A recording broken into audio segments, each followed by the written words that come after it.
Everybody has an NHS story, whether it's a child born, a disease cured, or a life saved.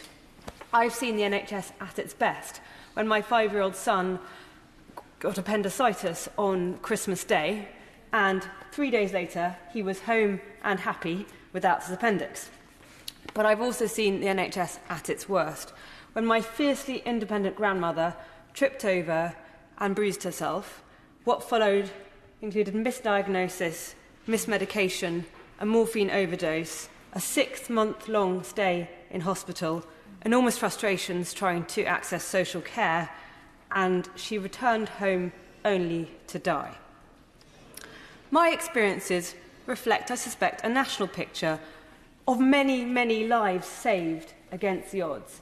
Huge positive public support, rightly, for the National Health Service, but also some tragedies of lives lost through omissions and errors. We have a health system renowned around the world for having the most equitable access for healthcare, and for this it is the envy of the world. But, Mr Deputy Speaker, we mustn't be misty-eyed about the NHS. Even on access, for instance, in my area of Kent, there are some terrible A&E waits and 1,500 children waiting for mental health treatment, over 100 of them waiting for over a year.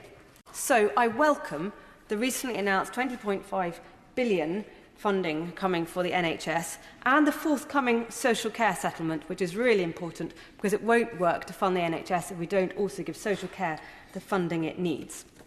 I also believe there's a huge opportunity for the NHS to make the funding go further. And I don't mean through salami slicing, through penny pinching, through cost cutting.